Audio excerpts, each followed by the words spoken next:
பேச போறது கிடையாது. ஏன்னா இன்னைக்கு சீதையினுடைய அவதார திருநாள், ராமருடைய பத்னியாகிய சீதா ஸ்ரீ மகாலட்சுமி அவங்களுடைய தோன்றிய நாள் அப்படின்றதுனால இன்னைக்கு அவங்களுடைய பெருமைகளை கொஞ்சம் பார்க்க முயற்சி பண்ணலாம். ஸ்ரீராமாயணத்துல இருந்து ஸ்ரீராமாயணத்தை நம்ம எல்லாருக்கும் தெரியும். ராமாயணம் அப்படின்னாவே ராமருடைய சரித்திரம் அப்படின்னு தெரியும். ராமருடைய பெருமைகளை சொல்ல வந்த இதிகாசம் அப்படின்னு தெரியும். அந்த ராமாயணத்தை இயற்றிய வால்மீகி ரிஷி அவர் என்ன சொல்றாரு அப்படின்னா, இந்த ராமாயணத்தை பத்தி சொல்லும் போது சீதாயாம் சரித்தம் மகத்து அப்படின்னு சொல்றார். இந்த ராமாயணம் அப்படிங்கிறது ராமனுடைய பெருமையை சொல்ல வரல. இந்த ராமாயணம் அப்படிங்கிறது சீதையினுடைய பெருமையை சொல்ல வந்த சரித்திரம் அப்படின்னு சொல்லி சொல்ற. சீதையினுடைய சரித்திரமானது பேசப்படும் பொழுது கண்டிப்பா அதுல ராமர் வரார். அதனால ராமரையும் சேர்த்து சொல்லிட்டேன் அப்படின்னு சொல்றார்.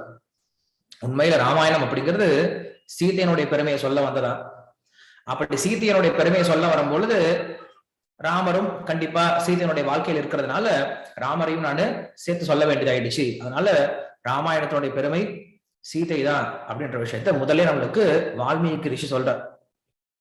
அப்படி என்ன பெருமைகள் இருக்கு சீதைக்கு அப்படின்னு யோசிச்சு பார்த்தோம் அப்படின்னா, ராமாயணம் அப்படிங்கிறது எப்பயோ நடந்த ஒரு சரித்திரம், மகாபுருஷனாகிய ராமனுடைய சரித்திரம் அப்படின்றது நமக்கு தெரியும். அந்த சரித்திரத்தை நாம் ஏன் தெரிஞ்சுக்கணும் அப்படின்னு யோசிச்சு பார்க்கும்போது ராமருடைய பெருமையை தெரிஞ்சுக்கலாம் அப்படின்றது ஒரு விஷயம். அது பக்தர்களுக்கு, யார் ஒருத்தர் ராம பக்தனா இருக்கானோ அவனுக்கு ராமருடைய பெருமையை தெரிஞ்சுக்கணும் அப்படின்னு ஆசை இருக்கும். நம்மை போன்ற பாமர மக்களுக்கு, நம்மை போன்ற சாதாரண மனிதனுக்கு, நம்மை போன்ற ராமர் மேல எந்த வித பற்றுதலும் இல்லாம, ராமர் மேல எந்த பக்தியும் இல்லாம நமக்கு என்ன பிரயோஜனம் ராமாயணத்தை படிச்சு, ராமாயணத்தையே எல்லாரும் கொண்டாடுறாங்க அப்படின்னு கேட்டுருவாங்க இல்லையா? அதற்காக தான் ராமாயணத்தை என்ன சொல்றார், வெறும் ராமருடைய பெருமையை மட்டும் சொல்ல வரல. ராமாயணம் அப்படிங்கிறது நம்மை பற்றி கூறக்கூடிய ஒரு சரித்திரம் தான். சீதை அப்படின்றவங்களே நம்மை தான் என்ன பண்றாங்க, பிரதிபலிக்கிறாங்க. சீதை வேற யாரும் கிடையாது, இந்த ஆத்மாவை தான் பிரதிபலிக்குது. அதனால அந்த ராமாயணத்துல எப்படி சீதையினுடைய பெருமையை சொல்லி அந்த சீதை எப்படி ராமரை இணைந்தால் அப்படின்ற விஷயத்தான் ராமாயணத்தை சொல்லி கொடுக்குறாங்க.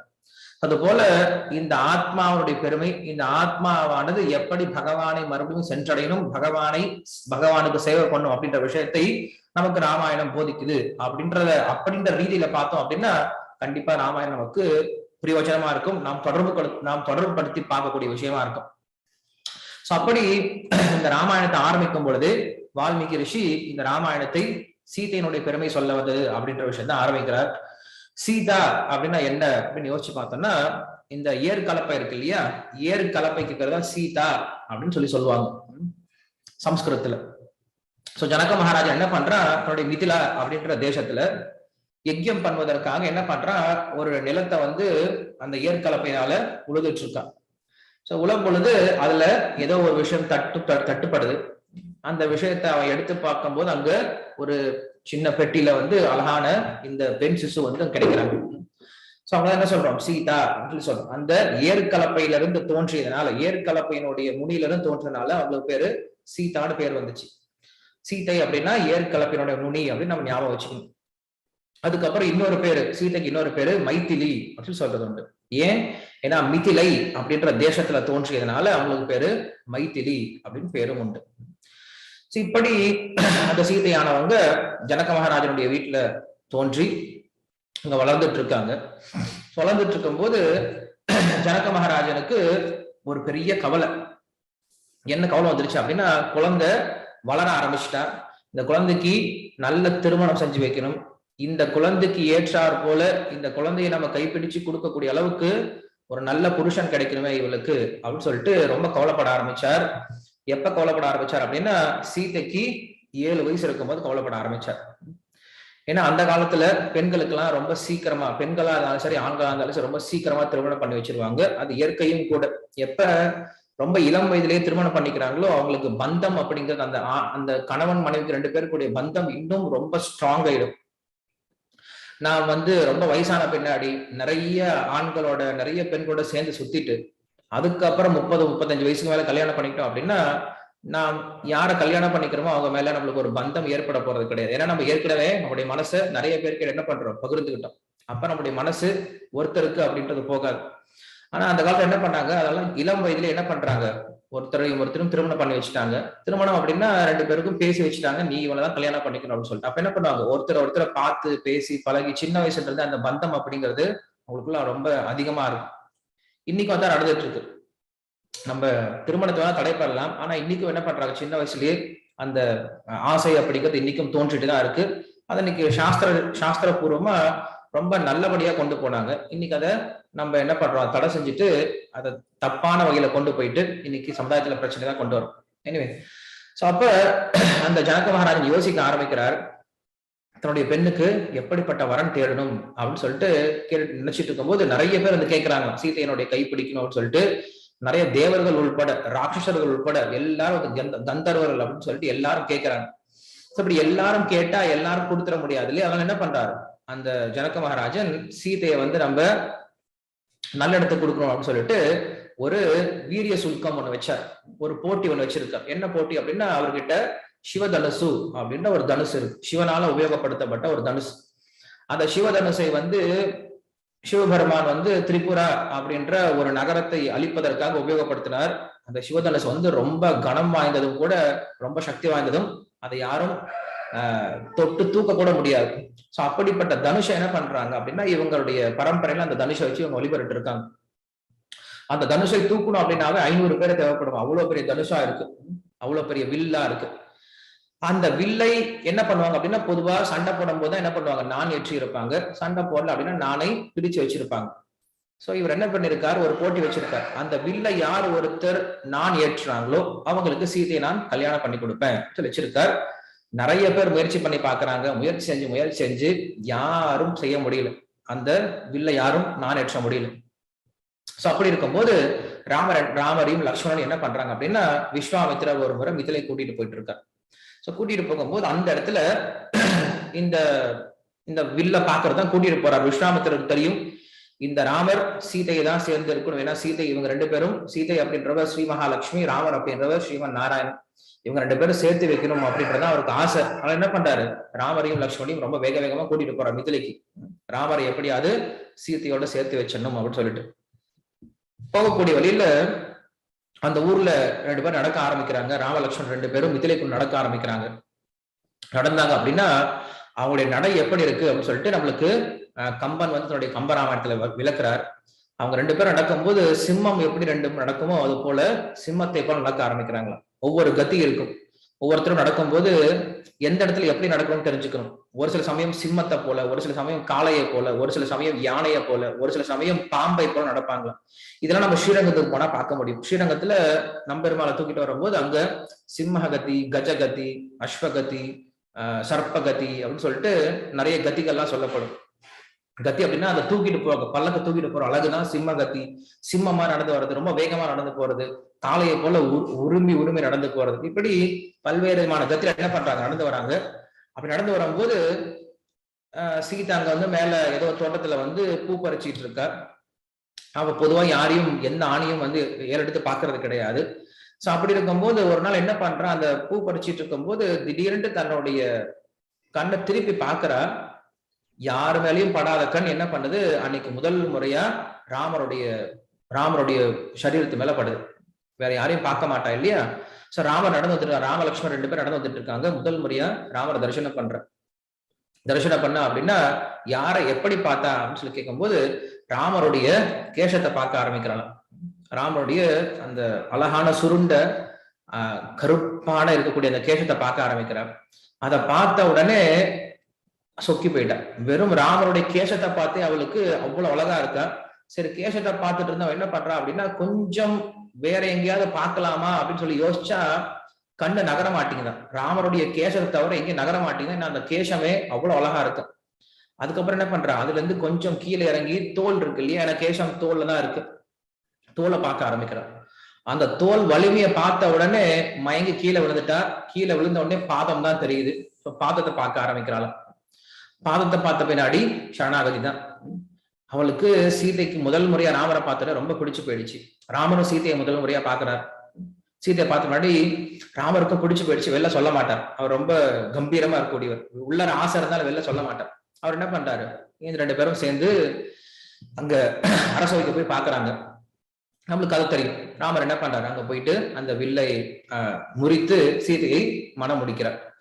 அப்படி மனம் முடிக்கும் பொழுது அங்க சீதையை பத்தி எல்லா விஷயங்களும் பேசிக்கிறாங்க.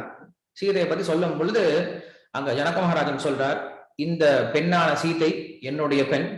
இந்த பெண் ரூபத்திலையும் குணத்திலையும் தர்மத்திலையும் உனக்கு ஏற்ற பெண்ணா இருப்பா அப்படின்னு சொல்றார்.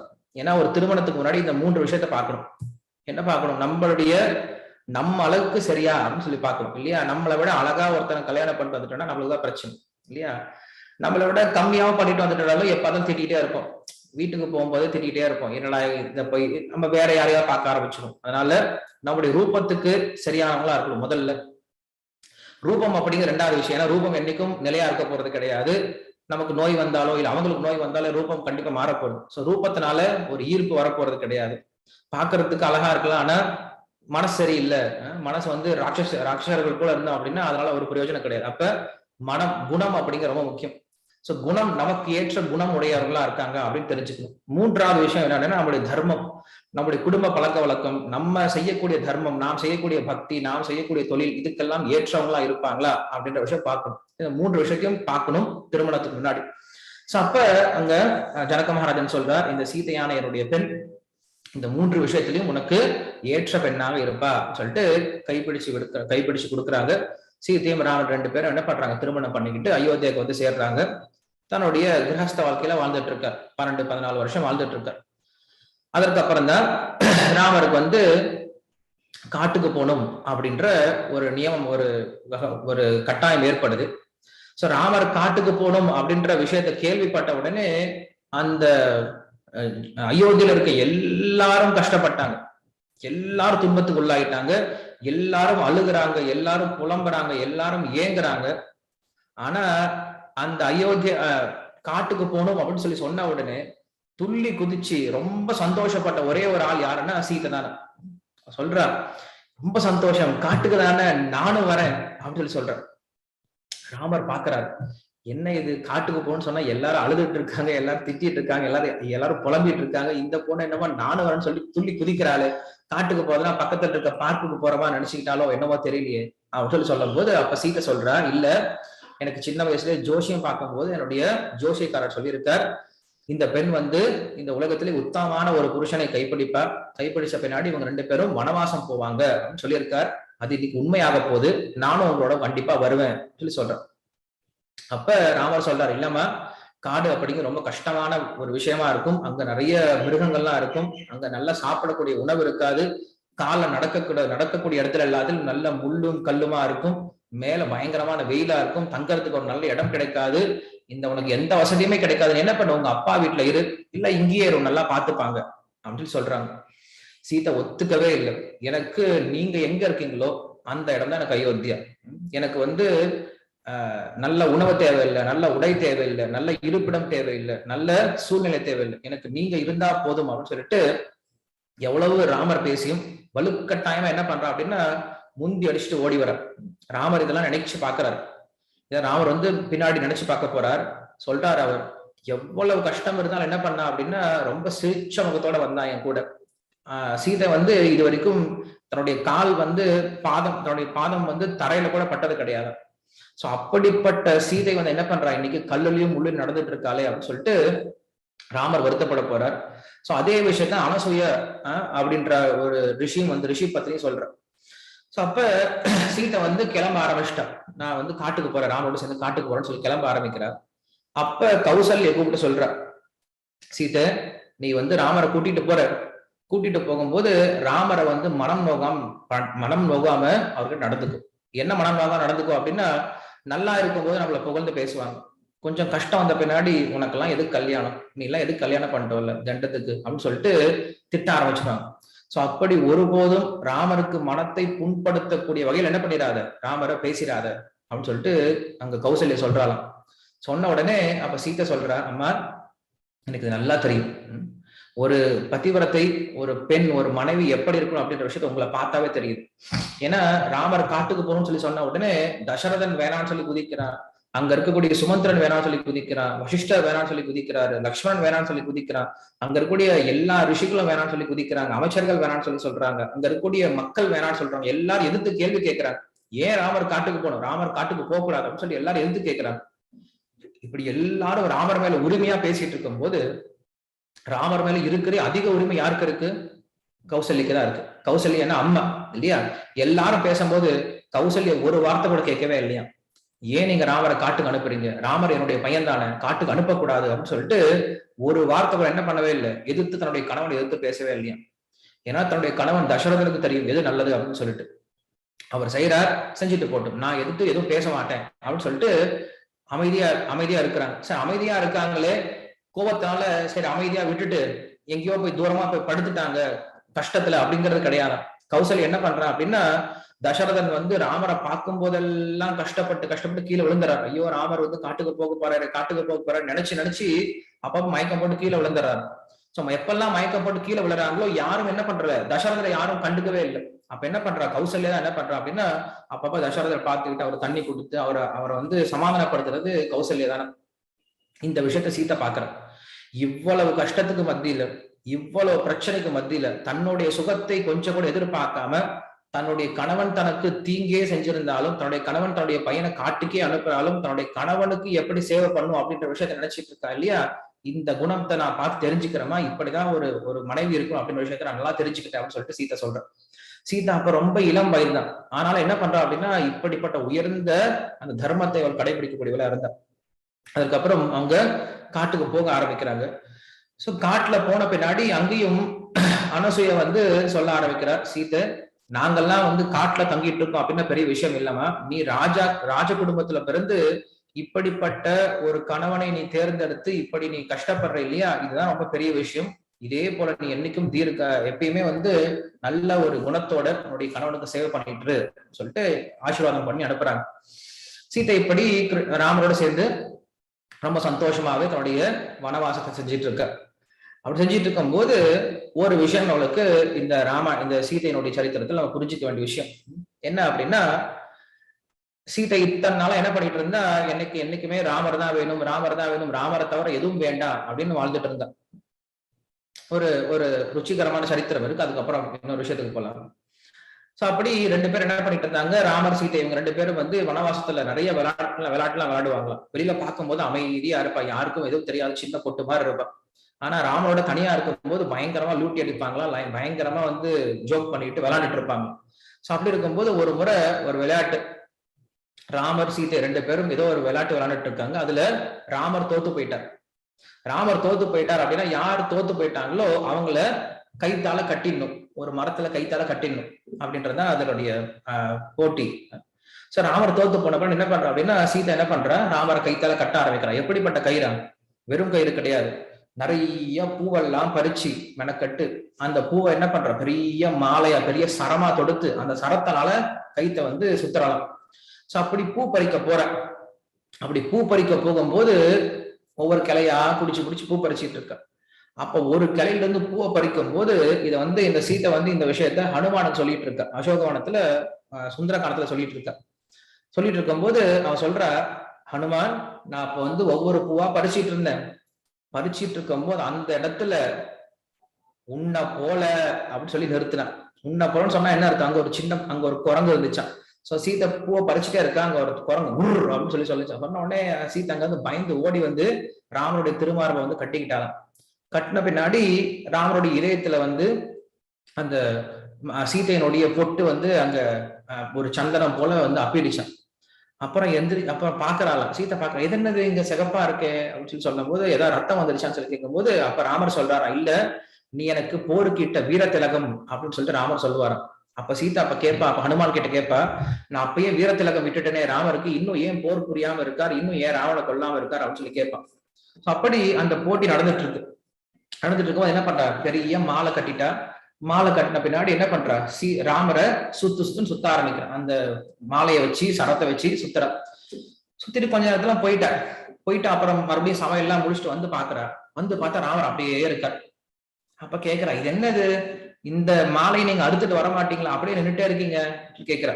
அப்ப ராமர் சொல்றார், இல்ல ரொம்ப கஷ்டப்பட்டு நீ கட்டின மாலையாச்சே, ஏன் அறுத்துட்டு வரணும்னு நின்றுட்டு இருக்கேன் அப்படின்னு சொல்லி சொன்ன பின்னாடி மறுபடியும் இந்த பக்கமா சுத்தி சுத்தி சுத்தி எல்லா மாலையும் எடுத்தார். கால்ல இருந்து தலை வரைக்கும் பெரிய மாலை கட்டியிருக்காங்க, எல்லா மாலையும் எடுத்தார்.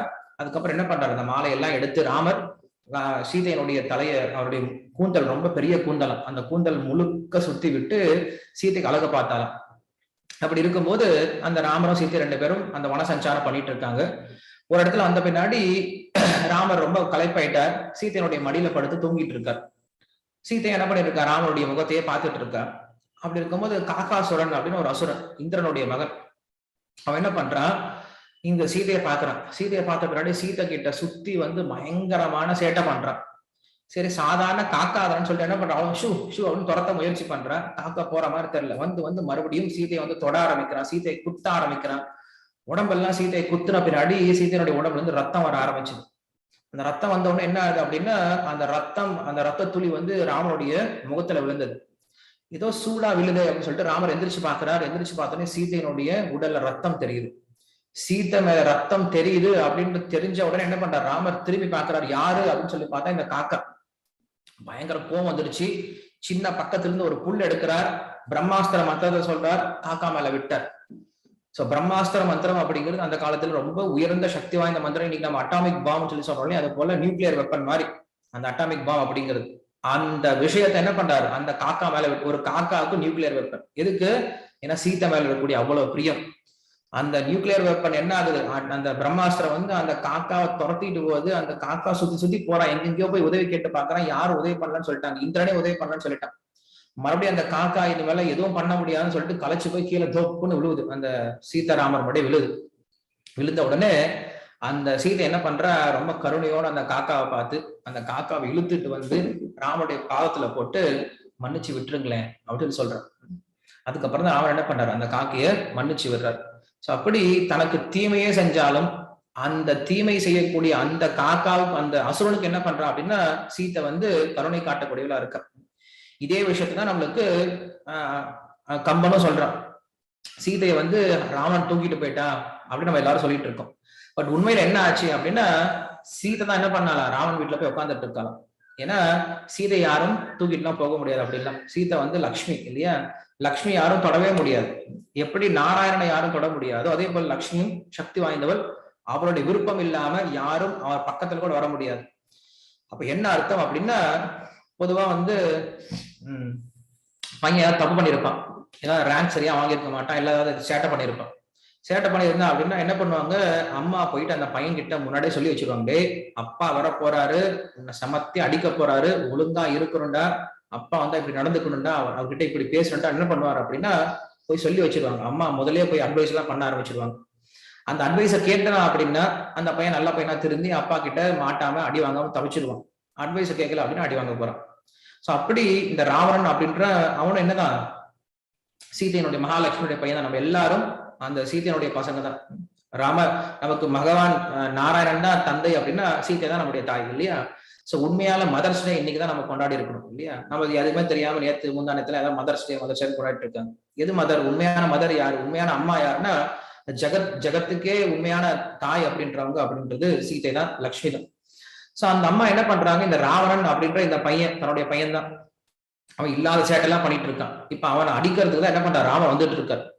அவனை அடிக்கிறதுக்கு முன்னாடி நம்ம போய் என்ன பண்ணலாம், நம்ம பையனுக்கு புத்தி சொல்லலாம்னு சொல்லிட்டு என்ன பண்ணிருக்காளா, சீத்தை வந்து உட்காந்துட்டு இருக்காளா. இங்க வந்து உட்காந்துட்டு லங்கையில வந்து உட்காந்துட்டு, டே ராவணா சொல்ற பேச்சு கேள்றா, ராவணா சொல்ற பேச்சு கேள்றா, ராமர் கிட்ட சரணாகதி பண்ணு, ராமர் கிட்ட நண்போடு, ராமர் கிட்ட அன்போடு, ராமர் கிட்ட பகச்சிக்காதான்னு சொல்றதுக்கு தான் என்ன பண்ணிருக்காளாம், இங்க வந்து சீத்தை வந்து உட்காந்து இருக்காளாம். அப்படி இல்லைன்னா சீதை யாரும் தொடவே முடியாது. சீதையை தொட்டு தூக்கிட்டு போக முடியும், சீதையை வந்து ஒருத்தர் கடத்திட்டு போக முடியும் அப்படின்னா அப்ப சீதையை விட ராவணன் வந்து ரொம்ப சக்தி வாய்ந்தவன் அப்படின்றது நமக்கு தெரிய வந்து. சீதையை விட ராவணன் கண்டிப்பா சக்தி வாய்ந்தவன் கிடையாது. ராவணன் ஒரு சாதாரணமான ஆத்மா. அப்ப சீதையினுடைய அனுமதியோட சீதையினுடைய விருப்பத்தோட தான் என்ன பண்ற, அங்க போய் உட்காந்துட்டு இருக்க. காரணம் என்னது, ராவனுக்கு நல்ல புத்தி சொல்லலான்னு போய் உட்காந்துட்டு இருக்காங்க. இதுதான் சீதையினுடைய குணம். அவன் என்ன சொல்றா, பாப்பானாம்பா சுபானாம்பா வதானஹானாம்பா பிளவங்கமா காரியம் கருண மாத்திரேன அப்படின்னு சொல்லி சொல்றான். ஒருத்தன் பாவம் பண்ணியிருந்தாலும் சரி, அவன் புண்ணியம் பண்ணியிருந்தாலும் சரி, ஒருத்தன் நல்லவனா இருந்தாலும் சரி, கெட்டவனா இருந்தாலும் சரி, ஒருத்தருக்கு தகுதி இருந்தாலும் சரி, தகுதி இல்லைனாலும் சரி, நம்ம செய்ய வேண்டியதெல்லாம் என்னது, காரியம் கருண மாத்திரேன அப்படின்னு சொல்லி சொல்றான். நம்ம செய்ய வேண்டியதெல்லாம் வெறும் கருணை மட்டும்தான். நல்லவனுக்கா நம்ம கருணை பண்ணோம் அப்படின்னா நல்லவனை எங்க போய் தேடுறது? இல்ல நல்லவனுக்கு ஏன் கருணை கொடுக்கணும்? அவனே நல்லவனா இருக்கானே, அவனுக்கு ஏன் கருணை கொடுக்கணும்? யார் ஒருத்தன் அயோக்கியனா இருக்கானோ, யார் ஒருத்தன் மோசமானவனா இருக்கானோ அவனை திருத்தணும், அவனுக்கு நல்லது கொடுக்கணும், அவனுக்கு கருணை கொடுக்கணும். அதுதான் முக்கியமான விஷயம். நல்லா படிக்கிற பசங்களை ஃபர்ஸ்ட் ரேங்க் வாங்க வைக்கிறது முக்கியம் கிடையாது. தண்டமா எதுக்குமே பிரயோஜனம் இல்லாதவங்கள நல்லபடியா படிக்க வச்சு அவங்க நல்ல ஒரு ஒரு நிலைமைக்கு வந்தாங்க அப்படின்னா அதில் தான் ஒரு ஆசிரியருக்கு பெருமை. அது போல அந்த சீத்தை சொல்றா, நல்லவங்களுக்கு நம்ம ஆசீர்வாதம் கொடுத்து அவங்களுக்கு கருணை கொடுத்தோம் பிரயோஜனம் கிடையாது. இதே போல இருக்கவங்களை என்ன பண்ணாம நல்ல விஷயங்களை சொல்லி கொடுத்து அவங்களை திருத்தாதான் ரொம்ப பெரிய விஷயம் அப்படின்னு சொல்லிட்டு சீதையினுடைய மறு உருவம் அப்படிங்கிறது கருணையினுடைய மறு உருவம் தான் சீதை அப்படின்னு சொல்லி சொல்றோம். சோ அப்படிப்பட்ட சீதை என்ன பண்றா, ராவனுக்கு புத்தி சொல்லதான் போய் உட்காந்துட்டு இருக்கா அப்படின்னு சொல்லி சொல்றோம். இன்னொரு பாடம், நம்ம முக்கியமான பாடம் சீதையில என்ன தெரிஞ்சுக்கணும் அப்படின்னா, சீதை அப்படின்றவ ராமரை தவிர வேற எந்த விஷயத்தையும் என்னைக்குமே ஆசைப்பட்டது கிடையாது. ஒரு கட்டத்தை தவிர ஒரு தடவை என்ன பண்றா, எப்பயுமே ராமரை மட்டுமே வேறும் நடிச்சிட்டு இருந்தா சீத்தை ஒரு முறை ஒரு மாயமான பாக்குற பார்த்துட்டு எனக்கு அந்த மான் வேணும்னு சொல்லி கேட்கிற. அந்த மான் வேணும்னு சொல்லி கேட்ட பின்னாடிதான் என்ன ஆகுது, ராமரை பிரிஞ்சுட்டா. எப்ப மான் வேணும்னு சொல்லி கேட்டாலும் ராமர் கிட்ட இருந்து பிரிய ஆரம்பிச்சிட்டா. அதே போல எப்ப அதுக்கப்புறமும் ஒரு ஒரு ஒரு ஒரு சான்ஸ் இருந்துச்சு, எப்படி லக்ஷ்மணன் இருந்துட்டு இருந்தார். சோ லக்ஷ்மணன் காப்பாத்தி இருப்பார். அதுக்கப்புறம் என்ன பண்ண, லக்ஷ்மணனையும் திட்ட ஆரம்பிச்சிட்டா. லக்ஷ்மணனை எப்ப அபராதம் பண்ண ஆரம்பிச்சாலும் அப்ப ராவணன் தூக்கிட்டே போயிட்டான். என்ன அர்த்தம் இதுக்கு அப்படின்னா, சீதை அப்படின்றவ நம்மை போன்ற ஒரு ஆத்மான்னு வச்சுக்கலாமே. இந்த ஆத்மாவானது என்னைக்கும் பகவானை மட்டுமே சார்ந்து பகவானை மட்டுமே சேவை செஞ்சு கொண்டு பகவான் மட்டுமே வேணும்னு சொல்லிட்டு பகவானோட சேர்ந்து வாழ்ந்துட்டு இருக்கக்கூடிய ஆத்மா. இந்த ஆத்மாவானது எப்ப பகவானை விட்டுட்டு இன்னொரு விஷயம் இந்த உலகத்துல வேற ஒரு விஷயத்து மேல ஆசைப்படுதோ அப்ப ராவணன் அப்படின்னு சொல்லக்கூடிய 10 தலை, ராவனுக்கு 10 தலை அப்படின்னு என்ன அர்த்தம், இந்த உடம்புல 10 புலன்கள் இருக்கு. இந்த 10 புலன்களை கொண்ட இந்த ராவணன் அப்படின்னு சொல்லக்கூடிய இந்த உடம்புல பந்தப்படுத்தப்படுறான். சீதையான ஆத்மாவானது பந்தப்படுத்தப்படுற. அப்படி இருந்தும் ஒரு சான்ஸ் இருக்கு. என்ன சான்ஸ், லக்ஷ்மணனால காப்பாத்தி இருப்பாங்க. சோ லக்ஷ்மணனை எப்ப மீறி போனாலோ அப்ப போய் மாட்டிக்கிறார். அதே போல பக்தர்கள், சோ பக்தர்களுக்கு நம்ம எப்ப அபராதம் பண்றோம், பக்தர்கள் நம்மளை கண்டிப்பா பக்தி சேவையில கொண்டு வர முடியும், மறுபடியும் நம்மள பாதுகாப்பா வச்சிருக்க முடியும். ஆனா ஒருத்தன் பக்தனுக்கும் அபராதம் பண்ணிட்டான் அப்படின்னா அவன் கண்டிப்பா கஷ்டப்பட வேண்டியவன் தான். எப்ப லக்ஷ்மணனுக்கு அபராதம் பண்றாலும் சீதை கொண்டே போயிட்டு அவன் ராவணன் கொண்டு போயிட்டு 10 மாசம் என்ன பண்ணிட்டு இருக்காங்க, லங்கையில வச்சிட்டு இருக்கான். அப்படி லங்கையில வச்சிட்டு இருந்தாலும் சீதை என்ன பண்றா அப்படின்னா, எனக்கு அந்த லங்கையில உட்காந்து ராவணன் என்ன பண்றான், நிறைய விஷயத்த காட்டுறான். உன்னை நான் ராணி ஆக்கிடுறேன், உனக்கு இதை கொடுக்குறேன், அந்த செல்வத்தை கொடுக்குறேன், அந்த செல்வத்தை கொடுக்குறேன், உனக்கு இதை பண்றேன் அதை பண்றேன்னு சொல்லிட்டு நிறைய ஆசை